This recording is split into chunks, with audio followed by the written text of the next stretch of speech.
घर का बंटवारा। अरे विनोद, तूने हलवाई को सारा सामान तो दे दिया है ना? अक्षय की शादी में कोई कमी नहीं रहनी चाहिए। आखिर सबसे छोटा भाई है तुम सबका। हाँ माँ, आप चिंता मत करो, मैं पूरा ध्यान रखूंगा। मंगल बेटा, तूने तो कहा था कि फूल का ऑर्डर दे दिया है, यहाँ तो फूल पहुँचे ही नहीं। अब क्या बहू की विदाई के बाद फूल आएंगे? माँ, मैंने अभी बात की है फूल वाले से, वो रास्ते में ही है। आप किशोर भैया से क्यों नहीं कहती कुछ करने को? किशोर पहले ही मेरे बताए काम कर रहा है। पास के सभी रिश्तेदारों और मोहल्ले वालों को कार्ड वही तो देकर आया था। रिसेप्शन के लिए हॉल भी उसी ने बुक किया था। टेंट कुर्सी वालों को भी तो वही देख रहा है। पर कई मोहल्ले वाले तो हमारे भरे पूरे परिवार से जलते भी हैं। उन्हें बुलाने की क्या जरूरत थी? बेटा, शादी ब्याह में तो बुलाना ही पड़ता है, नहीं तो लोग क्या कहेंगे। दादी दादी देखो ना, हलवाई अंकल हमें लड्डू नहीं दे रहे, आप इनको डांटो ना। अरे चैन सुख दे देना बच्चों को लड्डू, क्यों तंग कर रहा है इन्हें? बीबी जी, मैं कहाँ मना कर रहा हूँ, लेकिन लड्डू बनते ही ये बच्चे उठा उठा कर खा लेते हैं। अरे मैं तो इन्हें थाल में रख के परोस भी नहीं पा रहा। भागो, अब कोल्ड ड्रिंक पीने चलते हैं। भागो भागो, अब कोल्ड ड्रिंक पीने चलते हैं। जैसे कि आप देख रहे हैं, आज इस घर के सबसे छोटे बेटे अक्षय की शादी है। घर में बहुत चहल पहल है। कुलभूषण की बीवी कमला को फुर्सत ही नहीं है कामों से, लेकिन कुलभूषण और घर के बाकी लोग कहाँ हैं? आइए देखते हैं। अजी, आप यहाँ आराम से बैठकर गाने सुन रहे हो और घर में अभी तक इतने काम बचे हैं करने को। अरे भाई, मेरे सबसे छोटे बेटे की शादी है, इसके बाद तो मैं अब चिंता मुक्त हो ही जाऊंगा। और फिर घर में तुम हो, बेटे बहुएं हैं, तुम लोगों के होते हुए मैं क्यों काम करूं? मैं तो शान से बेटे की शादी में जाऊंगा तैयार होकर। अरे ठीक है, अब आप आराम ही कीजिए। एक बार अभिषेक की बीवी आ जाए, फिर मैं भी आराम करूंगी और मेरी चारों बहुएं पूरे घर की जिम्मेदारियां संभाल लेगी। इतना कहकर कमला वापस अपने काम में लग जाती है। बेटा भी, तू अब तक तैयार नहीं हुआ? किससे बात कर रहा है फोन पर? तैयार कैसे हूँ? सैलून जाने से तो आपने मना किया है, क्योंकि मुझे हल्दी लग चुकी है। भाभीयों को देखो, सुबह से पार्लर में है।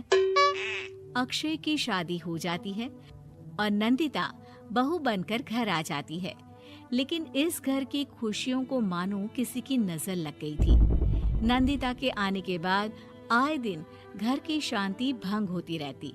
अपने माँ बाप की इकलौती बेटी को इतने बड़े परिवार की जिम्मेदारियां कहाँ संभालनी थी? अभी देखो ना, मेरे हाथों की मेहंदी भी अभी नहीं उतरी है और तुम्हारी मम्मी ने मुझे घर के कामों में लगा दिया। मैंने सोचा था कि घर की सबसे छोटी बहू होने के कारण मुझे सब पलकों पर बिठा के रखेंगे, पर यहाँ तो पलक झपकने की भी फुर्सत नहीं मिलती।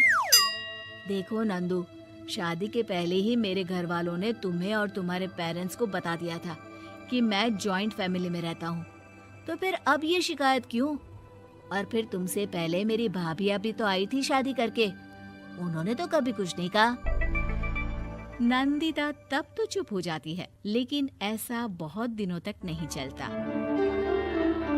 अरे नंदिता, माँ बाबूजी की दवाई का टाइम हो गया है, उन्हें दवाई थी आओ, और उसके बाद सबके लिए नाश्ता बना देना। पर भाभी, मैं तो अभी अपना फेवरेट सीरियल देख रही हूँ, प्लीज मेरी जगह आप कर लो ना ये काम।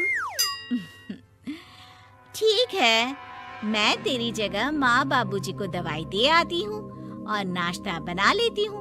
तू मेरी जगह पूरे घर की डस्टिंग करके पांचों बच्चों को स्कूल के लिए तैयार करके भेज देना और दोपहर का खाना बनाने के बाद कपड़े धोकर सुखा देना। उसके बाद हम दोनों मिलकर बाजार जाकर सब्जी ले आएंगे, फिर डिनर की तैयारी कर लेंगे और उसके बाद बस बस भाभी, मैं माँ बाबूजी को दवाई देकर सबके लिए नाश्ता बना देती हूँ। ये भगवान, ये कहाँ लाकर फंसा दिया मुझे। मेरे घर में तो गिनती की 8 रोटियां और 2 सब्जी बनती थी और नाश्ता निपट जाता था।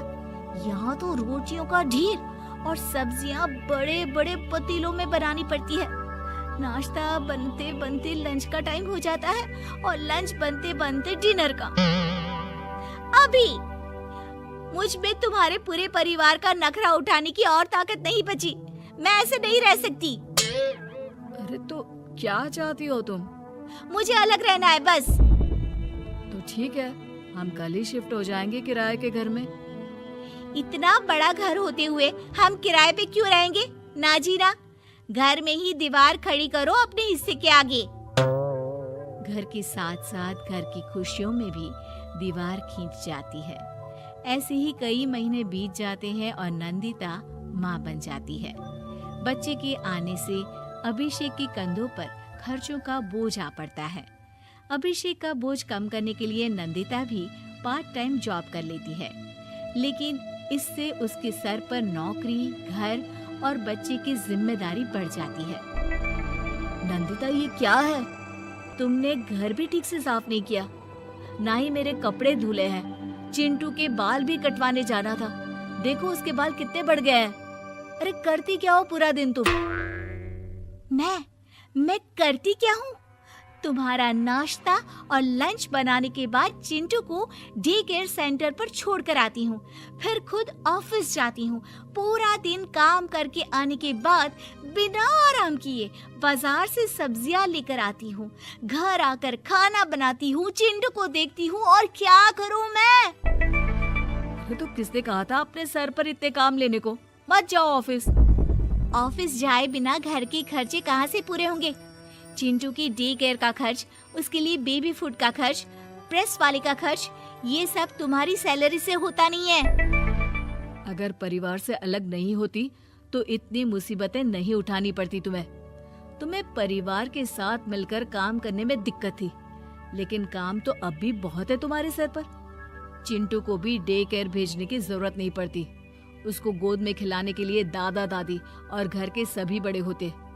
उसके साथ खेलने के लिए उसके भाई बहन भी होते।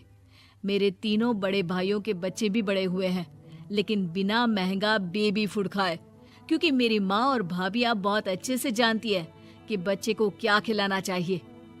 बिजली के बिल जैसे खर्चे भी सब मिलकर बांट लेते थे, लेकिन तुम्हें तो सबसे अलग रहने में ही मजा आता है, तो अब शिकायत क्यों करती हो? बस करो अभिषेक, बस करो। मैं मानती हूँ कि मैं गलत थी। मेरे एक गलत फैसले ने हमें बिल्कुल अकेला कर दिया है सबसे। एक घर में होते हुए भी हम बाकी परिवार से अजनबियों की तरह रह रहे हैं। अभिषेक और नंदिता की सारी बातें घर के बाकी लोगों को सुनाई दे रही थी। तभी कमला बोल पड़ती है। अरे नंदिता बहू, किसने कहा कि तुम अकेले हो? तुम्हारा इतना भरा पूरा परिवार है ना तुम्हारे साथ। हम तो बस ये चाहते थे कि तुम अपनी गलती समझ जाओ। अगर हम तुम्हें समझाते तो शायद तुम ना समझती, लेकिन अपनी गलती का एहसास तुम्हें खुद हो गया है, तो अब तुम समझ चुकी हो परिवार में एक साथ रहने का मोल क्या होता है। मम्मी जी, मुझे माफ कर दीजिए, अब ऐसा दोबारा कभी नहीं होगा।